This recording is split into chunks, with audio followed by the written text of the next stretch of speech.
10, 9, 8, 7, 6, 5, 4, 3, 2.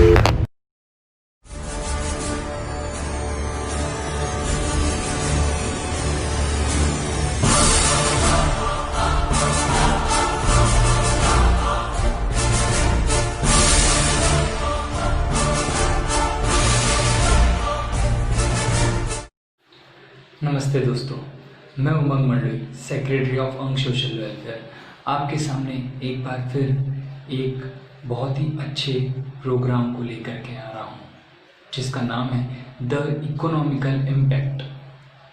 जैसा कि हम सब जानते हैं, ये वैश्विक महामारी के बाद लगभग पूरा देश ही नहीं, लगभग पूरा का पूरा विश्व एक तरह से रुक गया था, स्थिर हो गया था। ऐसी स्थिति में हमारा देश भी लगभग 70 दिनों तक के लिए पूरी तरह से लॉकडाउन में रहा। ऐसी स्थिति में सारे बिजनेस, सारे ही फाइनेंशियल सेक्टर, सब कुछ पूर्ण रूप से बंद थे। स्वाभाविक सी बात है, इतने लंबे टाइम का बंद पूरे देश की अर्थव्यवस्था को पूरी तरह से हिला चुका है, जो कि वाजिब भी था, ऐसा होना ही था।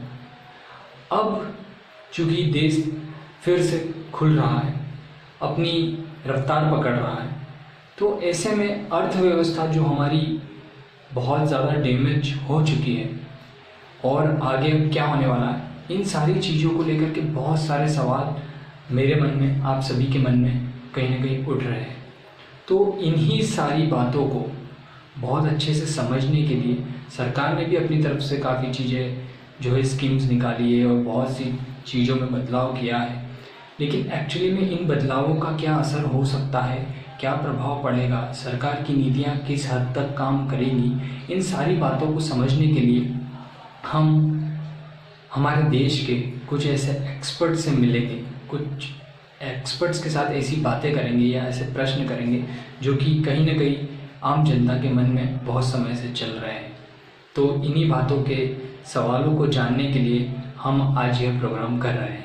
आज हम कुछ ऐसी पर्सनैलिटीज़ के साथ रूबरू होने वाले हैं जो किसी भी देश की अर्थव्यवस्था को समझने में या अर्थव्यवस्था को चलाने में एक बहुत बड़ा रोल अदा करते हैं। कहा जाए तो हमारी जो अर्थव्यवस्था है, उनका अप एंड डाउन और बहुत सी चीज़ों की जो समझ होती है वो इसी सेक्टर के लोगों में होती है। तो आइए हम मिलने वाले हैं हमारे देश के कुछ ऐसे ही सीए और सीएसएस से, जो कि इस देश की फाइनेंशियल एक्टिविटीज़ को बहुत अच्छे से समझते हैं और हमें समझाने का काम भी करेंगे। मैं आपको एक बहुत ही शॉर्ट सा इंट्रो करा देता हूं। हमारे साथ जो हमारे गेस्ट शामिल होने वाले इस प्रोग्राम में, हमारे साथ शामिल होने वाले CA Sunny Dungarwal from Oman, CA Vimal Gangrade from Pune, CA Yogendra Balua from Khandwa, CS Palash Jain from Indore, CS Shashank Jain from Indore. तो ये शॉर्ट इंट्रो था। अब आइए हम चलते हैं हमारी इस प्रोग्राम की को एंकर पार्टनर प्रांजलि गंगराड़े के पास, जो कि हमारे गेस्ट से कुछ सवाल करेंगी। Thank you Umang and hello friends. अब हमारे जो गेस्ट आने वाले हैं हमारे साथ हमारे कुछ क्वेश्चंस का आंसर देने, जो कि इस इकोनॉमी से रिलेटेड होंगे। इस कोविड-19 के कारण हमारी इकोनॉमी कैसे सफ़र कर रही है, कैसे उस पर इफ़ेक्ट्स पड़ रहा है, उन्हीं से रिलेटेड कुछ क्वेश्चंस का आंसर देंगे। सीधे ओमान से हमारे साथ कनेक्टेड हैं सीए सनी डूंगरवाल, जो कि एक ट्रैवल मैनेजमेंट कंपनी में as the head of finance अपना काम कर रहे हैं। और उनसे हमारे क्वेश्चंस हैं हमारे मन में कुछ, कि ये जो कोविड-19 सिचुएशन है और लॉकडाउन अभी चल रहा है हमारे देश में, उसके कारण हमारे देश के जो स्मॉल और मीडियम एंटरप्राइजेज़ हैं, एमएसएमई बोलते हैं जिन्हें, वो कैसे इफ़ेक्टेड होंगे। और ये जो हमारी 20 लाख करोड़ का हमें फाइनेंशियल एड दिया है हमारे फाइनेंशियल मिनिस्ट्री ने, वो हमारे विकास में कैसे सहायक होगा।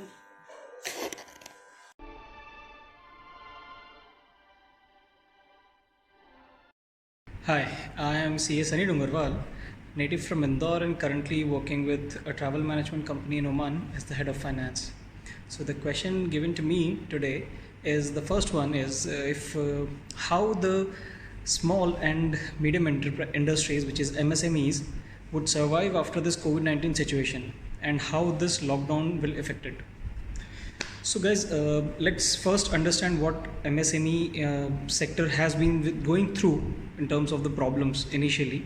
So let's get a little in past to the COVID-19 situation. You see, MSME has been struggling for overall a decade now. Demonetization, GST, red tape, and a whole lot of issues have actually, problems crippled them to the core. In fact, more or less, MSME sector as a whole has been more reliant on the banks for new loans to tide over the crisis which is unending for them. Unfortunately, इतना पैसा loan लेने के बाद भी MSME sector में बहुत ज़्यादा improvement नहीं हुआ है. इनफैक्ट 2018 में हज़ारों MSME सेक्टर की industries, small micro medium level industries were on the verge of default with almost close to 80,000 crores worth of problem loans, which are more likely not to be paid back to the bank. इसलिए banks do not want to offer another lifeline by extending more credit to the, considering the already bad situation. इस वजह से problem को solve करना इतना easy नहीं है और वहाँ पर और भी बहुत सारे डिफ़ॉल्ट्स देखने को मिलेंगे in the MSME sectors. So let's get back to what has the lockdown and the current COVID-19 situation has impacted them with this background. COVID-19 की वजह से already 70 days of because of almost 70 days of lockdown production बंद हुआ है. Overall कुछ भी काम नहीं हुआ है, ना कुछ प्रोडक्शन हुआ है, तो ये is revenue forgone completely. However जो बैंक्स का लोन है उस पर मोरेटोरियम मिला है जिसको इन द एंड इन्हें रीपे करना रहेगा with higher interest because of the delay in the repayment. तो इनका लोन का वेवर नहीं हुआ है, सिर्फ मोरेटोरियम मिला है for late payment of the same. और प्रोडक्शन ना होने की वजह से बिल्कुल पैसे का जो रोलिंग होता है वो बिल्कुल बंद हो चुका है एंड हैंस इनके पास डेली लेबर्स को भी देने के लिए पैसे नहीं हैं. इस सिचुएशन की वजह से बहुत सारी MSMEs almost to the verge of at least 30% are on the verge of collapse completely. इस सिचुएशन में गवर्नमेंट को the first package when they announced was more towards the MSME, जिसमें बहुत सारे उन्होंने छोटे मोटे एंड कुछ बड़े लिक्विडिटी लोन्स रिलेटेड फीचर्स दिए. But at the same time जैसे हम सेक्टर लें ऑटोमोबाइल सेक्टर, ऑटोमोबाइल सेक्टर में ऑटो एंसिलरीज जो कि MSME का बहुत बड़ा पार्ट बनती है, ऑटोमोबाइल सेक्टर ऑलरेडी अपनी प्रॉब्लम से जूझ रहा था due to BS6 and all those things, and with COVID-19 the total production is shut down. Hence they are more into the problems. इनकी रिकवरी को और ज़्यादा टाइम लगेगा. Another case which is happening because of the lockdown is the exodus of the migrant labours. It will create a shortage for the MSMEs all around in terms of non-technical and non-skilled labor. If you see today the same is happening in Madhya Pradesh. Covid की वजह से market में demand भी बहुत slow है, जो demand कम हो चुकी है और बहुत स्लोली पिकअप होने की रिकवरी के चांसेस हैं. इस वजह से भी ये बहुत क्रूशियल रहेगा कि MSMEs अपना प्रोडक्शन कैसे रैम्प अप कर सकते हैं. जिसलिए आज गवर्नमेंट ने to provide additional credit and जो बेल आउट पैकेज अनाउंस किया था जिसकी हम बात कर रहे थे, उसमें they have given a line of credit, additional line of credit to the MSMEs, जिसमें उन्हें 3 lakh crore worth of collateral free loan provide किया जाएगा, जिसमें जो वो एलिजिबल होंगे and government will be the guarantor for that. And there is a major fund of funds created for the worth of 50,000 crores for the MSMEs, जो आज cabinet ने approve कर दिया. Today Monday cabinet has approved it. This will help the MSMEs to manage their debt equity ratio, and also the equity infusion this fund will enable the same. And other than that, the government has also changed the definition for the eligibility criteria of MSME earlier. Now it is investment as well as turnover based for micro enterprises, small enterprises, and today again on Monday they have further widened the eligibility criteria for the medium enterprises had increased it to from 50 crores of the equity infusion, or the investment, and 250 crores worth of turnovers, and this is way higher than what it was earlier. Also, the same definition has been changed for the micro units, which is 1 crore of investment up to turnover to the turnover up to 5 crore, and for small it is 10 crores worth of investment and 50 crores worth of turnover. So this will widen the base, and more entities will be eligible for the benefits under MSME rules and the bailout package given by the government. However, my personal opinion is that nobody really knows how the things will pan out, because these are very unprecedented times and a very uncertain future. Even all the industry insiders today cannot really put their neck on and confirm what exactly is going to help, how the future is going to unfold for now. To quote the partner of Deloitte, Mr. K.R. Sekar, he said that while I am pleased of setting up funds and subordinate debt, the extent of impact of MSMEs due to these measures owing to abnormal circumstances is a matter of debate. So even the industry experts cannot really comment on how this will impact and how the future unfolds for us. On the top of it the media ने भी बहुत ज़ोर शोर से government के package की जो announcement है उसे 20 लाख करोड़ रुपए का पैकेज है, जिसमें बहुत कम सब्सटेंसेस है। ये कहीं ना कहीं थोड़ा मिसलीडिंग भी होता है, इवन द वे गवर्नमेंट अपने मेजर्स को बड़ा पॉपुलिस्ट बना के पोर्ट्री करती है। However the real impact is only the new additional given to people, to the industry, to the country of the stimulus package, addition to the GDP would be, in terms of the GDP percentage, is only 1% and not 10% as they are claiming to be. Which brings us to the second question, which is the 20 lakh crore stimulus package. So the second question is, what do you think is this financial aid of 20 lakh crore given by Indian government? How it will help every sector to grow and how? Well, to say it in first, the question has a very wide base, whereby to consider and evaluate every industry, it's the impact of the package on each industry and the growth, how it pan out, will be it has a very wide base. We cannot really cover every industry because the package has got a lot of subtext to it and very fine rules and other things into it, but we'll try to cover majorly what all the sectors are there. From the face of it, the stimulus is very expansive and has certain things for a lot of sectors. The government has tried to cover NBFCs, the MSMEs, infrastructure work companies, the distribution companies for electricity, the DISCOMs, as we say it, 90,000 crores additional liquidity for them has been announced. The housing finance companies, the MFIs, real estate, farmers, some big bag reforms are there. However, certain very, very small things we have been refurbished and given to us as a part of this package, which is actually due to us, like the processing of refunds. It is being claimed as giving additional liquidity to us. However, it's the money which government anyways owes to us, not owns. It's just said as a package, part of a package which is just everybody can call out them on that. Other measures are the employee provident fund support, the TDS and TCS rate deduction, extension of RERA, extension of other licenses for various industries. These are very small measures and will not really impact financially to the industries all around.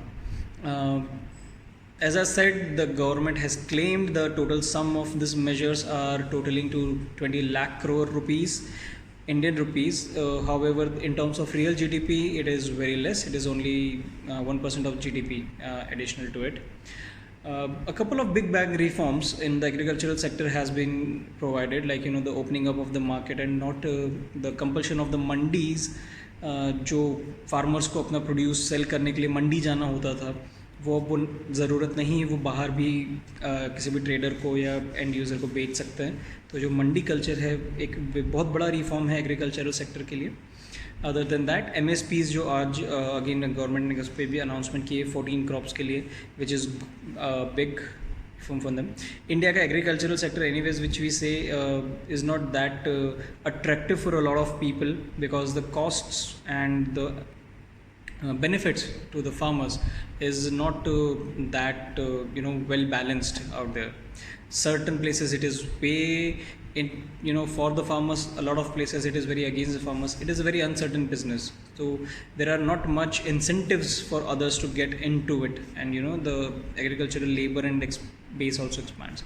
So these things, these reforms will take a good buying from the people, support अच्छा मिलेगा, अच्छी चीज़ करिए। But government के जो ये reform आए हैं इसमें they have clearly ignored a lot of sectors, to name a few: travel, airlines, hospitality, service class.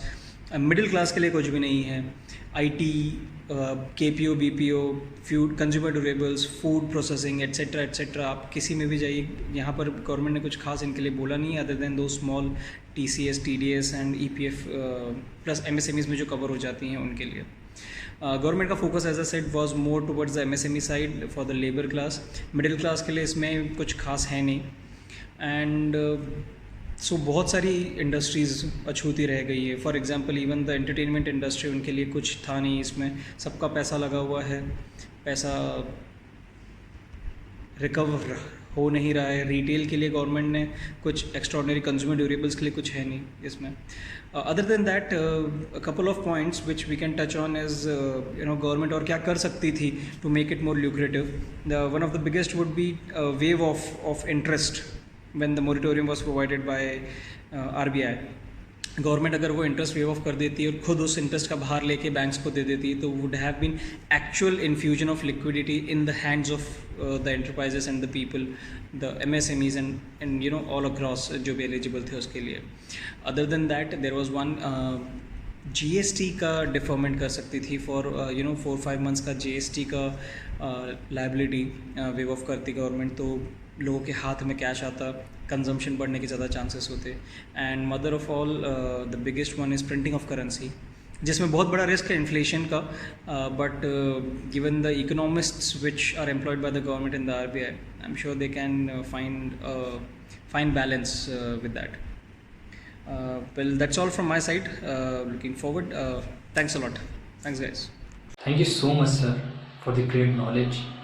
ठीक है, हम आगे बढ़ते हैं और मिलते हैं अगली ही एक ऐसी पर्सनैलिटी से, CA Vimal Gangrade from Pune. Vimal Gangrade working as a senior finance officer in CDAC। CDAC दोस्तों, CDAC एक ऐसी इंस्टीट्यूशन है, एक ऐसी संस्था है जिसको सेंट्रल गवर्नमेंट ऑफ इंडिया ने 1988 में इस्टेब्लिश किया था। जी हाँ, सेंट्रल गवर्नमेंट ऑफ इंडिया के रिसर्च एंड डेवलपमेंट के सारे काम IT सेक्टर के CDAC ही देखता है।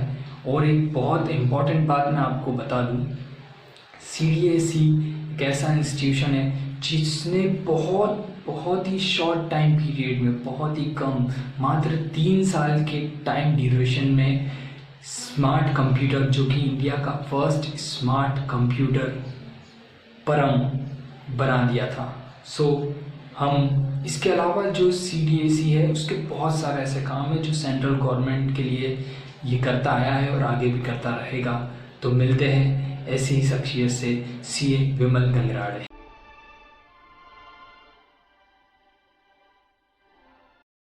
ऐसा कहा जाता है कि in the middle of difficulties opportunity lies, मतलब हर कठिनाई के बीच में एक अवसर छुपा होता है।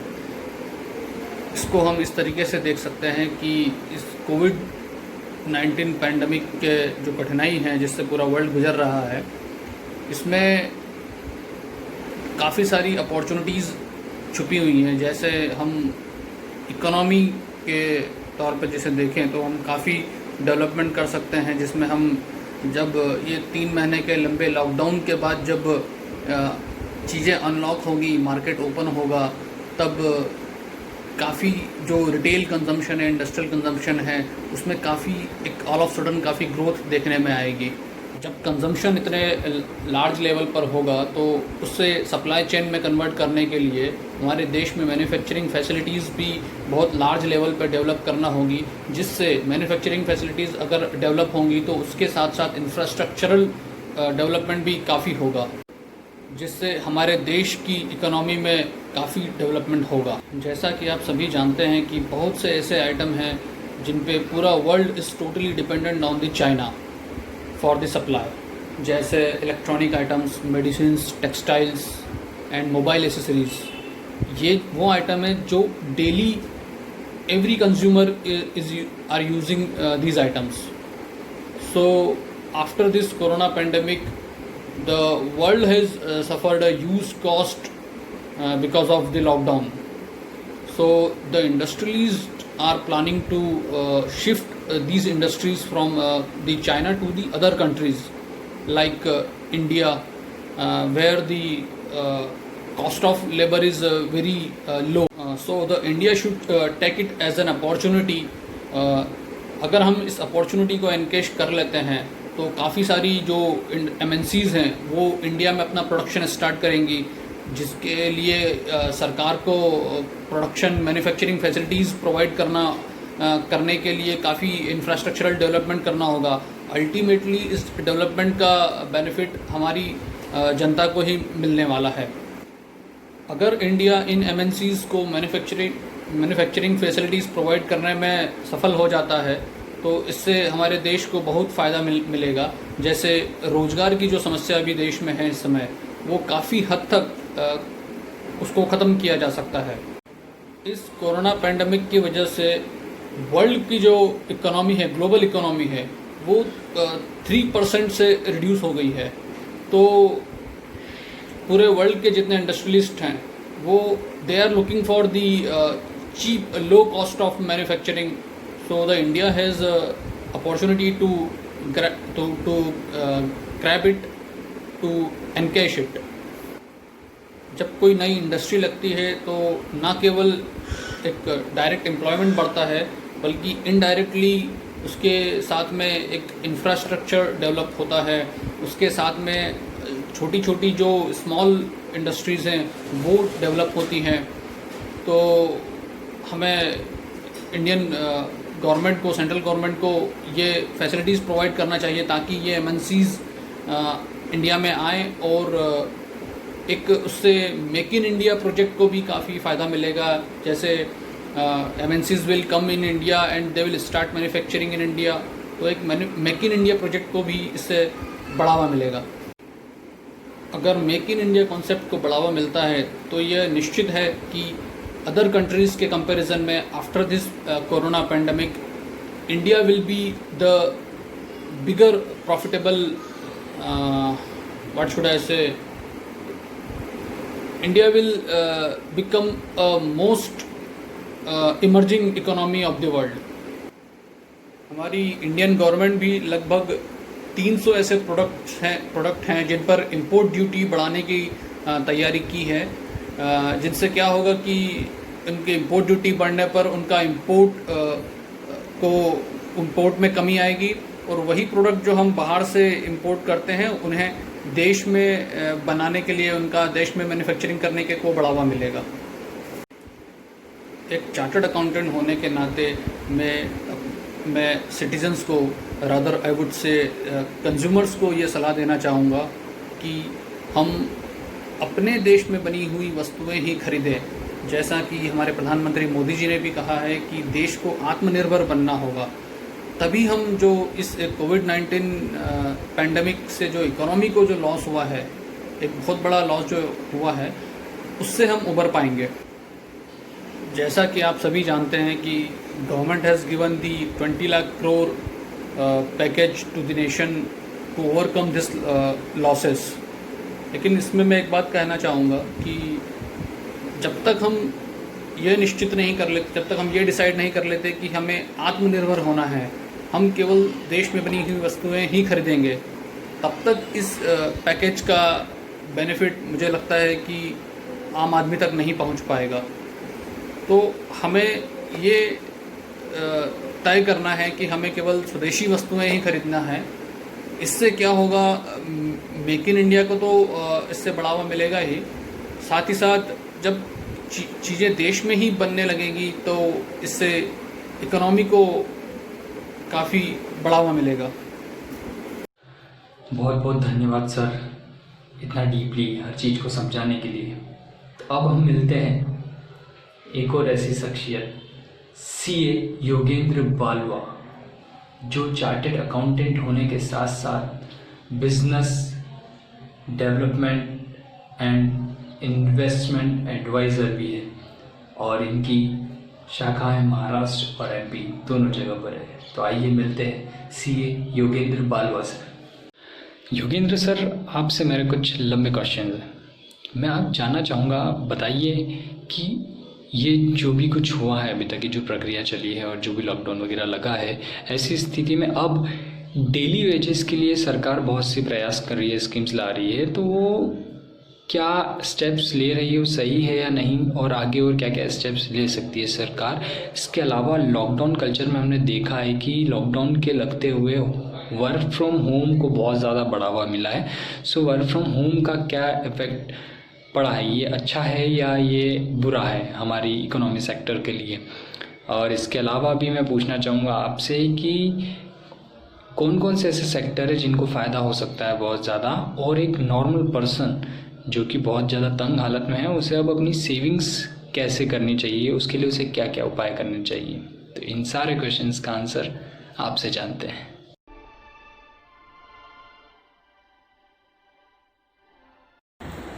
हम सोशल वेलफेयर ने बहुत अच्छा इनिशिएटिव लिया है कि एक ऐसी एजुकेशन सोसाइटी को ऐसे एरिया के बारे में नॉलेज देना चाह रहे हैं जिसके बारे में सोसाइटी अनअवेयर रहती है। Income tax, GST, tax compliance एक ऐसा एरिया है जहाँ पर टैक्स पेयर गलत कुछ नहीं करता, लेकिन वो इसलिए डरता है क्योंकि उसको उस बारे में जानकारी नहीं है। तो एक बहुत ही अच्छा कदम उठाया है हम सोशल वेलफेयर ने, ताकि हमारी सोसाइटी अवेयर हो पाए ऐसे एरिया में जहाँ पर उसका नॉलेज कम है। अभी जैसा कि मिस्टर उमंग ने मेरे से क्वेश्चन किया है कि जो डेली वेजेस वर्कर है, तो उसके लिए सेंट्रल गवर्नमेंट ने या स्टेट गवर्नमेंट ने या गवर्नमेंट ने क्या स्टेप्स लिए, तो मैं दो सेगमेंट में आपको बताना चाहता हूँ कि स्टेट गवर्नमेंट, अगर हम पहले देखें सेंट्रल गवर्नमेंट के बारे में, तो सेंट्रल गवर्नमेंट ने अपने लेवल पर कुछ स्टेप्स लिए हैं कि सबसे पहले सेंट्रल गवर्नमेंट ने मनरेगा ऐसा सेक्टर है जहाँ पर सबसे ज़्यादा डेली वेजेस वर्कर काम करते हैं। तो उसमें मनरेगा में उन्होंने डेली वेजेस की जो रेट है वो 182 रुपीज़ से 202 रुपीज़ पर डे कर दी है। ऑलमोस्ट 11% का उन्होंने इंक्रीज़ किया है। तो जिसके कारण क्या हुआ है कि उनकी इनकम बढ़ी है डेली वेजेस की। और उसके अलावा जो प्रवासी मजदूर है तो वो अपने शहर में जाकर, जिस जगह पर वो रहते हैं वहीं पर जाकर वो जॉब ढूंढ सकते हैं मनरेगा में। मनरेगा कार्ड होल्डर को 3 महीने का राशन फ्री में देने का, जिसमें चावल, अनाज और दाल चीज़ें शामिल है। तो ये सारी चीज़ें उनको फ्री में मिलेगी। 3 महीने जून तक के लिमिट उन्होंने सेट की है फिलहाल अभी इनिशियल स्टेज में। और उसके अलावा स्टेट गवर्नमेंट ने क्या किया कि स्टेट गवर्नमेंट ने हर स्टेट गवर्नमेंट ने अपने अपने लेवल पर, for example UP, MP, Kerala, Karnataka, तो ये गवर्नमेंट्स ने, स्टेट गवर्नमेंट्स ने अपने लेवल पर जो फंड थे इनके पास, डिजास्टर मैनेजमेंट फंड, वो फंड्स के लिए इन्होंने एक लिमिट तय की है, एक एडवांटेज देना स्टार्ट किया है। लॉकडाउन के बाद वर्क फ्रॉम होम का कल्चर बढ़ा ही है, लेकिन उसके साथ उसके कुछ साइड इफ़ेक्ट भी है जो इंडिविजुअल लेवल पर या इकोनॉमिक लेवल पर देखने को मिले। कंपनी लेवल पर अगर अपन बात करें तो कंपनी लेवल पर वर्क फ्रॉम होम का पॉजिटिव इफेक्ट पड़ेगा। उसका पॉजिटिव इफेक्ट ऐसा पड़ेगा कि कंपनी की एडमिनिस्ट्रेशन कॉस्ट, जो बहुत बड़ा सेक्टर एरिया होता है, कॉस्ट का सबसे बड़ा हेड जो होता है, एक्सपेंस का सबसे बड़ा हेड किसी भी कंपनी के लिए उसका एडमिनिस्ट्रेटिव, जिसमें सैलरी और उसके ऑफिस ऑपरेशन के एक्सपेंसेस रहते हैं, तो वो एक एक्सपेंसेस बच जाएगा। तो उसके अलावा जब व्यक्ति वर्क फ्रॉम होम करता है तो उसका रेम्यूनरेशन भी कम होता है। कंपनी इंडिया में 45% कंपनीज जो मेजर जीडीपी का मेजर पोर्शन कवर करती है, उन्होंने वर्क फ्रॉम होम का कंसेप्ट लागू किया है और उस कंसेप्ट के अकॉर्डिंग उन्होंने पेमेंट में रेम्यूनरेशन जो है वो रिड्यूस किए। तो कंपनीज के प्रॉफिट बढ़े हैं तो कहीं ना कहीं पॉजिटिव इम्पैक्ट, बहुत बड़ा नहीं लेकिन कुछ इम्पैक्ट कंपनी की प्रॉफिटेबिलिटी पे जाएगा, जो इफेक्ट करेगा जीडीपी को, क्योंकि प्रॉफिटेबिलिटी बढ़ेगी तो सीधी सी बात है उनका जो कंट्रीब्यूशन जीडीपी में है वो भी बढ़ेगा। तो क्योंकि 50% जो मेजर कंपनियां हैं, टाटा, आईटीसी, इन्फोसिस, टीसीएस, ये ऐसी कंपनियां हैं जो बहुत बड़ा पोर्शन जीडीपी का इन कंपनियों से आता है। तो इन्होंने जिस प्रकार से वर्क फ्रॉम होम कंसेप्ट को लागू किया है, टीसीएस ने तो अगले 2 साल तक के लिए वर्क फ्रॉम होम के अनाउंसमेंट भी कर दिए अपनी कंपनी में वर्कर्स के लिए। तो उनके कुछ वर्कर्स तो उन्होंने फिक्स कर दिया है जिससे कि अगले 2 साल तक के वो लोग वर्क फ्रॉम होम करने वाले। तो इससे इकोनॉमी पे इम्पैक्ट पॉजिटिव है, कंपनी पे भी पॉजिटिव है, लेकिन इंडिविजुअल की लाइफ पर जो है इम्पैक्ट वो थोड़ा सा नेगेटिव हो जाएगा, क्योंकि उनकी सैलरी कम हो जाएगी, उनके एक्सपेंस कम हो जाएंगे। उस चीज़ के लिए एक एम्प्लॉय अगर आप अपने जो, क्योंकि देखिए वर्क फ्रॉम होम करने से उनके बहुत सारा टाइम में सेविंग होने लग जाती है, उनका जाने आने का, ऑफिस में जाने का, ऑफिस से रिटर्न आने का। मेट्रो सिटीज़ में ये जो मैक्सिमम टाइम है ऑलमोस्ट 2 to 3 आवर्स सिर्फ ट्रेवलिंग टाइम होता है। तो ये टाइम बचाकर आदमी एडिशनल इनकम जनरेट करने के लिए कुछ इन्वेस्टमेंट्स या कुछ अदर ऑप्शंस अडॉप्ट कर सकता है, अपॉर्चुनिटी कॉस्ट निकाल सकता है, जिससे क्या होगा कि उसकी इनकम बढ़ेगी। तो इसलिए उन्होंने जो वर्क फ्रॉम होम कंसेप्ट है उसका पॉजिटिव इफेक्ट पड़ेगा, क्योंकि कॉस्ट कट हो जाएगी, लेकिन इंडिविजुअल का रेम्यूनरेशन डेफिनेटली कम होगा। देखिए कोविड-19 के बाद कुछ सेक्टर ऐसे थे जो एकदम से लॉस में गए, कुछ सेक्टर ऐसे थे जिनको कोविड-19 से बेनिफिट हुआ। कोविड-19 से लॉस वाले सेक्टर में था एक तो बैंकिंग, एडवांसेस बैंक के निकलना बिल्कुल बंद हो गए, लोगों ने सेविंग करना बंद कर दिया, क्योंकि बैंक पब्लिक को ऐसा लग रहा था कि लिक्विडिटी होना, तो लोगों ने बैंक में पैसा डालना बंद कर दिया। उसके बाद था रियल इस्टेट, उसके बाद रेस्टोरेंट्स वगैरह, टूरिज्म, टूर्स एंड ट्रेवल्स जो एक बहुत बड़ा सेक्टर है जिसका अच्छा खासा टर्नओवर और अच्छा खासा कंट्रीब्यूशन है इकोनॉमी में। तो वो एक सेक्टर था जो लास्ट ऑलमोस्ट 3 मंथ्स जो बिल्कुल पूरी तरीके से बंद पड़ा है। इसके अलावा एक एयरलाइंस था, खैर वो अभी धीरे धीरे शुरू हो रहा है, पर जो 2 महीने से जो लॉसेस थे, 2 महीने से जो बंद थे, तो उस समय में उनको काफ़ी लॉस हुआ। उसके बाद अगर देखा जाए तो प्रॉफिट वाले सेक्टर थे, तो उसमें एफएमसीजी, डेली यूज़ के जो प्रोडक्ट थे, तो पब्लिक ने डेली यूज़ की जो प्रोडक्ट थी, जो डेली नीड्स की चीज़ें थी, वो तो उन्होंने जिस रेगुलरली यूज़ की है, तो उस सेक्टर को कोई इफेक्ट ज़्यादा पड़ा नहीं। उसके बाद एक ई कॉमर्स का सेक्टर था, क्योंकि बहुत सी कंपनी को लॉकडाउन के समय में अपॉर्चुनिटी दिखी कि ई कॉमर्स के थ्रू वो अपना बिजनेस बढ़ा ना सके तो कम से कम रन कर सकते, तो ई कॉमर्स का एक जो था वो सेक्टर बढ़ा।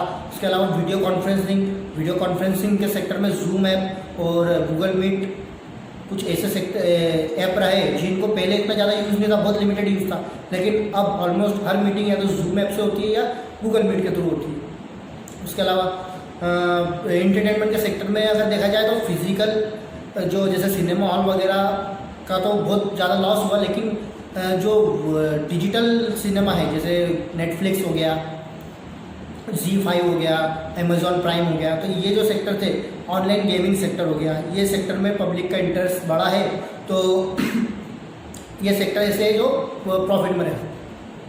क्रूशियल समय में एक नॉर्मल आदमी सेविंग कैसे करेगा, तो अभी इस समय में किसी भी व्यक्ति के पास सेविंग के ऑप्शन बहुत कम है, बहुत लिमिटेड ऑप्शंस उसके पास है कि वो जहाँ से उसकी सेविंग कर सकता है।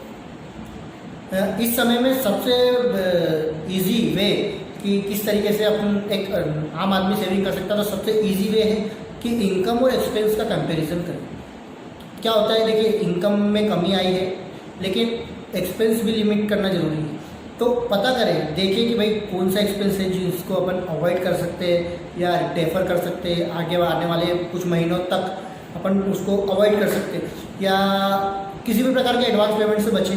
कोई भी एडवांस पेमेंट नहीं देना है, सिर्फ उसी चीज़ का ही पे करो, जो उसी चीज़ के लिए पे करो जो फिलहाल यूज़ कर रहे हैं। एडवांस पेमेंट करके पैसा कहीं भी फंसाना नहीं है ना, कॉस्ट कटिंग करना है। कहाँ कॉस्ट कम हो सकती है उस एरिया को ढूंढना है। डेली लाइफ में जो चीज़ कैसा, देखिए कुछ चीज़ें ऐसी होती है जो डेली यूज़ की होती है, कुछ ऐसी चीज़ें होती है जिसको अपन बोल सकते हैं कि नेसेसरी नहीं है लेकिन हैबिट है, तो उन चीज़ों को थोड़ा सा हमें समझना पड़ेगा और उन चीज़ों की कॉस्ट में कटिंग करना पड़ेगी। अगर कोई व्यक्ति एडिशनल फंड जिसके पास है और वो अगर सेविंग करना चाहता है तो उसको अच्छे रिटर्न देने के लिए, क्योंकि इस समय मार्केट बहुत डाउन है, तो उसको अच्छे रिटर्न मिल सकते हैं अगर वो लॉन्ग टर्म के पर्सपेक्टिव से इन्वेस्टमेंट करता है। तो अगर लॉन्ग टर्म के हिसाब से इन्वेस्टमेंट किया जाए तो बहुत अच्छे रिटर्न मिलने वाले हैं। अगले 1 साल में मार्केट बहुत ज़्यादा रिकवर करेगा तो बेनिफिट बहुत अच्छे आने वाले हैं। लेकिन लॉन्ग टर्म का प्रोस्पेक्ट रखना पड़ेगा और डाइवर्सिफाई करना पड़ेगा इन्वेस्टमेंट को। मान लो अगर कोई आदमी 5,000 रुपये इन्वेस्टमेंट करना चाहता है SIP के थ्रू, म्यूचुअल फंड या SIP बहुत अच्छा ऑप्शन है इन्वेस्टमेंट के लिए अभी के समय में।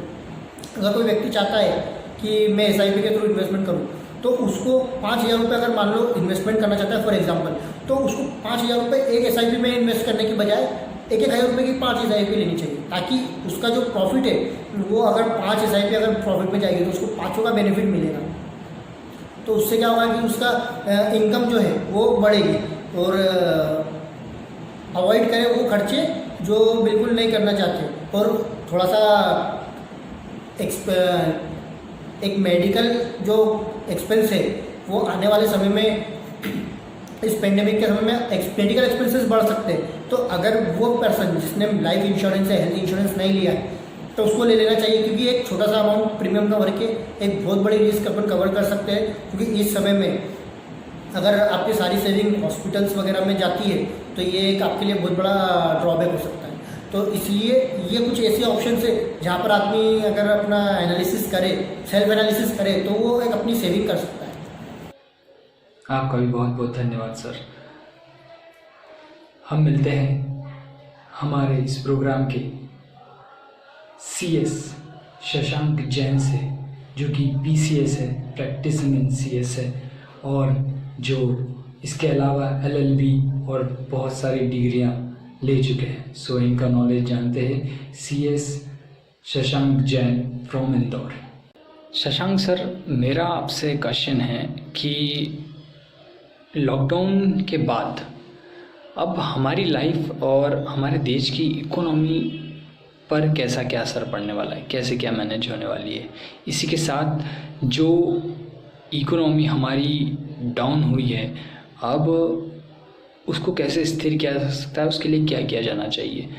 और एक और क्वेश्चन, जैसा कि सरकार ने अनाउंस किया है 20 लाख करोड़ रुपए का जो राहत पैकेज दिया है, तो इस पैकेज को थोड़ा सा एक्सप्लेन कैसे करेंगे आप कि जो आम आदमी को कैसे क्या राहत पहुंचा सकता है। तो इन्हीं सवालों को लेकर चलते हैं CS शशांक जैन के पास।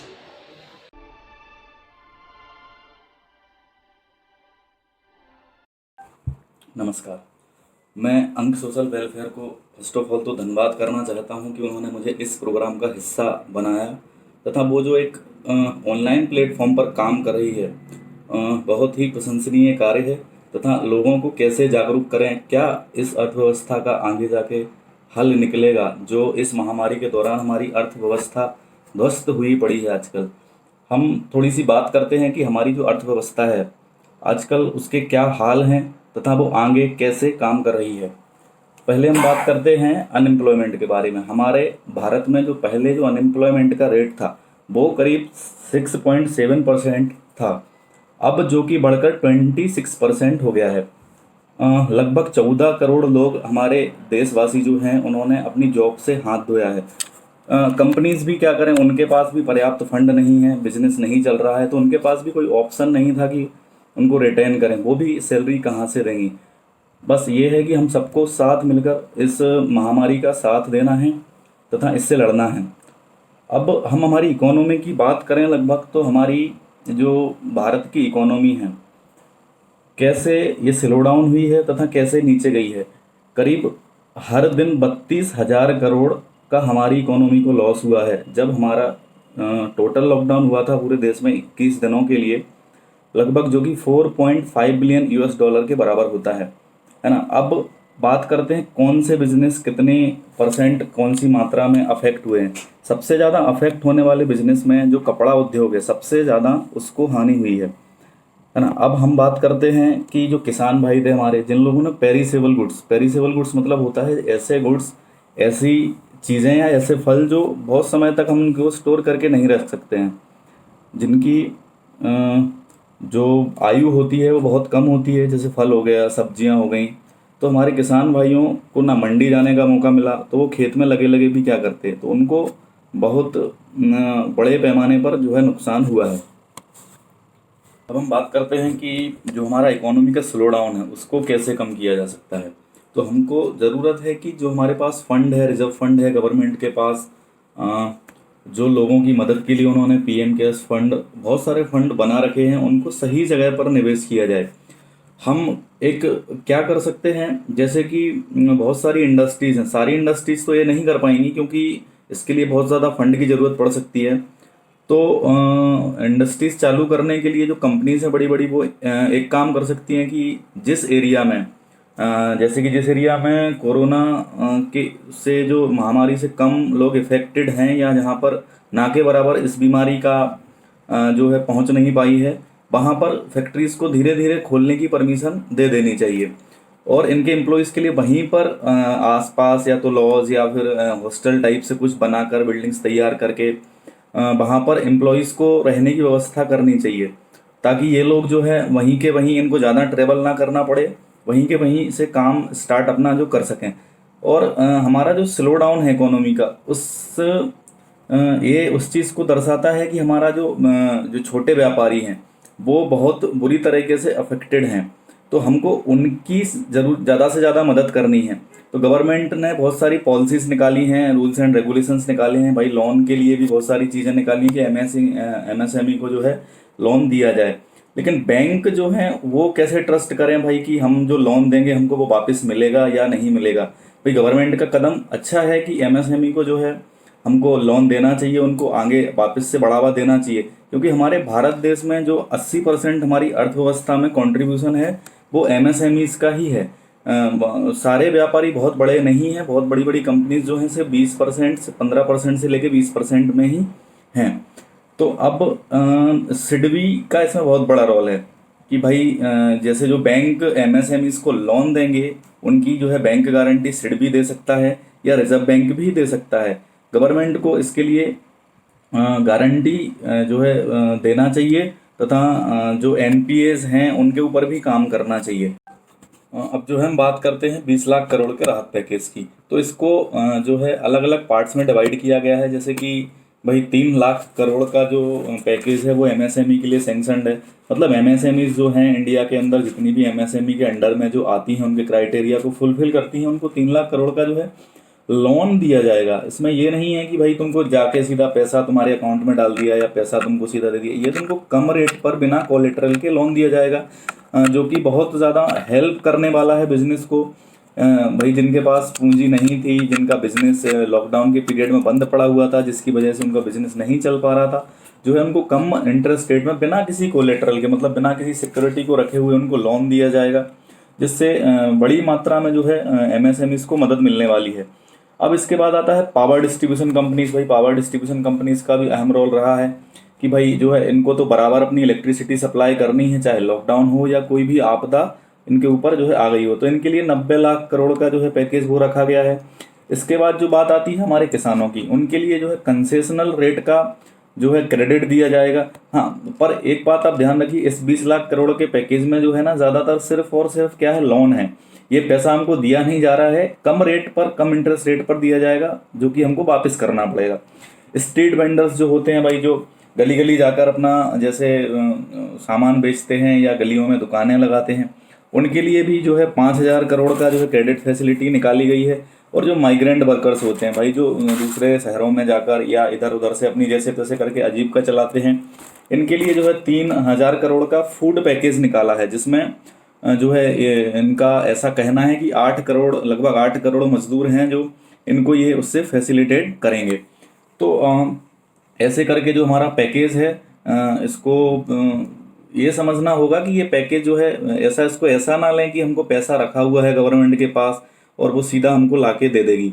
मतलब जो है हमको क्रेडिट फैसिलिटी के रूप में प्रोवाइड कराया जाएगा, जो है कि काफ़ी हद तक जिन लोगों के पास, जिन व्यापारी भाइयों के पास पैसा नहीं है, उनको ये फंड दिया जाएगा ताकि वो अपना बिजनेस वापस से स्टार्ट कर सकें।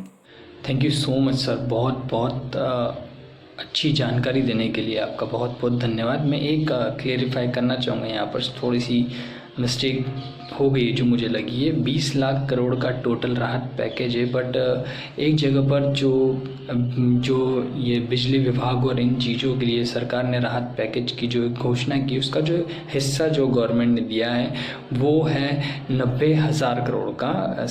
टंग स्लिप होने की वजह से शायद वो 90 लाख करोड़ बोल दिया गया, सो वो 90,000 करोड़ का है। उसे मैं क्लियर करना चाहूँगा। बहुत बहुत धन्यवाद सर आपका इतनी सूझ और इतनी क्लियर तरीके से सभी को समझाने के लिए। Thank you so much. अब हमारे सामने नेक्स्ट हमारे क्वेश्चंस का आंसर करने आ रहे हैं CS पलाश जैन, जो कि एक प्रैक्टिसिंग CS हैं और अभी पलाश जैन एंड कंपनी में एज अ प्रोप्राइटर अपनी सेवाएं दे रहे हैं। हम इनसे जानना चाहेंगे हमारे कुछ क्वेश्चंस के आंसर। तो हमारे मन में कुछ ऐसे सवाल चल रहे हैं इन दिनों, वो हैं कि इस लॉकडाउन में जो कि फैक्ट्रीज़ बंद हो चुकी हैं, तो उसमें काम करने वाले बहुत सारे वर्कर्स जो अभी अपने गाँवों की ओर वापस लौट गए हैं, इससे जो मैन्युफैक्चरिंग यूनिट्स हैं, जो हमारी फैक्ट्रीज़ हैं, उनमें कोई प्रॉब्लम्स फेस करनी पड़ेंगी हमें। और लॉकडाउन में मिडिल क्लास जो है, मध्यम वर्गीय परिवार, उन पर भी बहुत सारी प्रॉब्लम्स आई हैं, उन्हें भी काफ़ी सारी प्रॉब्लम्स फेस करनी पड़ी हैं। तो इसके लिए सर आप क्या सजेशंस देंगे हमें?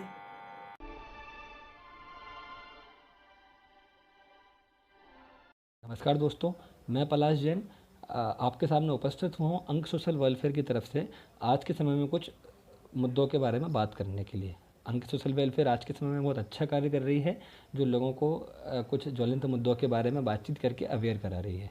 बात करते हैं माइग्रेंट लेबर की, कि माइग्रेंट लेबर के पलायन जो लेबर है उससे क्या इम्पैक्ट आने वाला है इकोनॉमी पे। तो इस मुद्दे पर आज के समय में कोई भी एक पुख्ता बात करना या पुख्ता कुछ जवाब देना संभव नहीं है, क्योंकि इन चीज़ों के दोनों तरफ प्रभाव पड़ेंगे। कुछ पॉजिटिव इम्पैक्ट भी आएंगे, कुछ नेगेटिव इम्पैक्ट भी आएंगे। नेगेटिव इम्पैक्ट की सबसे पहले बात करता हूँ कि ये जो लेबर पलायन होकर अपने अपने गांव चली गई है, तो शॉर्ट टर्म में जहां हम देख रहे हैं लॉकडाउन ख़त्म हो चुका है, इंडस्ट्रियां वापस चालू हो रही हैं, तो उनको एक पर्टिकुलर पीरियड ऑफ टाइम के लिए स्किल्ड लेबर नहीं मिलेगी और उनको प्लांट को वापस रिस्टार्ट करने में अच्छी खासी परेशानियों का सामना करना पड़ सकता है। वहीं दूसरी ओर जहां ये लेबर अपने अपने गांव में पहुंच चुकी है, अगर कुछ लेबर देखा जाए तो कुछ स्किल्ड लेबर है, कुछ अनस्किल्ड लेबर है। स्किल्ड लेबर की अगर हम बात करें, जो माइग्रेंट होकर अपने अपने गांव में पहुंच चुकी है, उनके पास कई सारे मौके हैं। सरकार ने भी बोला है पंचायतों में काम दिया जाएगा, पहली चीज़। दूसरी चीज़, अगर इस समय में MSME जहां हम देख रहे हैं बहुत तेज़ी से ग्रोथ कर रहा है और गाँव में कहीं ना कहीं लोग बाग नई नई इंडस्ट्रीज़ को, नई नई यूनिट्स को इस्टेब्लिश कर रहे हैं, जहाँ पर उन्हें स्किल्ड लेबर की आवश्यकता होती है, नहीं मिल पाती है, ट्रेनिंग नहीं दे पाते हैं, गाँव में ऐसी लेबर अवेलेबल नहीं है। तो हो सकता है इस लॉकडाउन के बाद गाँव में ऐसी लेबर को अपनी ही जगह पे, अपने ही घरों में काम मिल जाए और वो वापस शहरों की तरफ पलायन ना करें। बट ऐसी लेबर जिसके लिए गांव में कोई अपॉर्चुनिटी नहीं है, जिनके पास कोई कार्य नहीं मिल रहा है, तो उनको मजबूरी बस वापस आना पड़ेगा और कामों को ज्वाइन करना पड़ेगा। तो देखा जाए तो इन चीज़ों के एक शॉर्ट टर्म पीरियड के लिए तो बहुत खासा इम्पैक्ट आएगा। शहरों में लेबर नहीं है, बड़े बड़े प्लांट चालू करने में प्रॉब्लम आ रही है। बट हम अगर इन लॉन्ग टर्म बात करें तो इसके बारे में आज के समय में कोई जवाब देना संभव नहीं है, क्योंकि ये सारी चीज़ें जो भी रहेंगी डिपेंड करेंगी डिमांड और सप्लाई के रूल पर। जितनी मार्केट में डिमांड है, अगर उतनी लेबर सप्लाई पूर्ति हो जाती है तो यूनिट्स को कोई प्रॉब्लम का सामना करना नहीं पड़ेगा। वहीं दूसरी तरफ संभवतः है कि यूनिट्स ने, जो इंडस्ट्रियलिस्ट हैं, उन्होंने भी कहीं ना कहीं इस चीज़ को एनालिसिस कर लिया होगा और वो हो सकता है प्लांट के ऑटोमेशन पे भी शिफ्ट हो जाएं। एक रुख ये भी है, नई तकनीक भी लगाई जा सकती है जिससे प्लांट का ऑटोमेशन हो जाएगा और इस प्रॉब्लम से निजात पाया जा सकता है। प्रॉब्लम नहीं कहेंगे, हर इंसान, हर लेबर अपने अपने हिसाब से सही डिसीजन ले रही है। आज हम पढ़े लिखे लोग भी अपने अपने हिसाब से कहीं ना कहीं मूव कर रहे हैं, अपनी अपनी जगह पर जा रहे हैं। तो हो सकता है कि लेबर के साथ भी ऐसा ही कुछ रहे। तो ये सब डिपेंड करेगा मांग और सप्लाई पर। जय हिंद। सभी का बहुत बहुत धन्यवाद। विस्तार रूप से हर प्रकार की जानकारी हमें दी गई और हमारे प्रश्नों का बहुत ही सुंदर तरीके से जवाब मिला। हम उम्मीद करते हैं कि हमारे जो श्रोतागण रहे, जिन्होंने प्रोग्राम देखा है, उन्हें भी प्रोग्राम पसंद आया होगा और समझ आया होगा। इसके साथ मैं आपसे एक बात बोलना चाहूँगा, यह निवेदन मान लीजिए मेरा, कि अब चूँकि देश फिर से रफ्तार पकड़ रहा है, अभी भी कोविड गया नहीं है, उसका खतरा हमारे साथ है। तो हमें हर सूझबूझ के साथ सतर्क होकर सारी चीज़ों को ध्यान देकर ही अपने काम पर निकलना है। पूरी सावधानी रखना है जो जो सरकार के द्वारा बताए गए हैं। मास्क पहनना, हाथों को बार बार धोना और लोगों से दूरी बनाए रखना, इन चीज़ों का ध्यान हमें रखना है। साथ ही साथ इकोनॉमी को भी हमें एक लेवल पे लेके आना है, तो उसके लिए हमें दिल से और पूरी जान लगाकर काम भी करना है, ताकि हम एक पुनः अपने देश की इकोनॉमी को अच्छे मार्ग पर लेके जा सके। मैं एक और चीज़ निवेदन करना चाहूँगा आपसे, आत्मनिर्भर भारत का जो संकल्प लिया गया है उसे हमें एक साथ मिलकर ही पूरा करना है। स्वदेशी चीज़ों को अपनाएं, स्वदेशी का इस्तेमाल ज़्यादा करें, हमारे लिए और हमारे देश के लिए बहुत बहुत फ़ायदेमंद रहेगा। इसी के अलावा ऐसे देश या ऐसे राष्ट्र जो कि हमारे ही द्वारा दी जा रही कमाई को हमारे ही अगेंस्ट इस्तेमाल करने की कोशिश करते हैं, उनसे थोड़ी दूरी बनाना हमारे लिए, हमारे देश के लिए बहुत ज़रूरी है और बहुत ज़्यादा अच्छा रहेगा। तो निवेदन है आप सभी से, मेक इन इंडिया प्रोजेक्ट को थोड़ा सा आगे बढ़ाएं, खुद भी चीज़ों को डेवलप करने की कोशिश करें और देश में आत्मनिर्भरता की शक्ति कूट कूट के भरे, क्योंकि अगर हम सब साथ हैं तो 130 करोड़ बहुत कुछ कर सकते हैं। इन्हीं बातों के साथ फिर से स्वस्थ रहिए, सुरक्षित रहिए। अब घरों में नहीं रहिए, बट हाँ, जब भी जहाँ भी बाहर जाए चीज़ों का विशेष ध्यान रखें और आपकी सुरक्षा आपके हाथों में, अपने परिवार की सुरक्षा आपके हाथों में और देश की सुरक्षा हम सब के हाथों में। इसी के साथ इस प्रोग्राम को यहीं पर विराम देते हैं। पुनः ही किसी अच्छे प्रोग्राम के साथ आपसे फिर मिलना होगा, ऐसी आशा करते हैं। जय हिंद, जय भारत।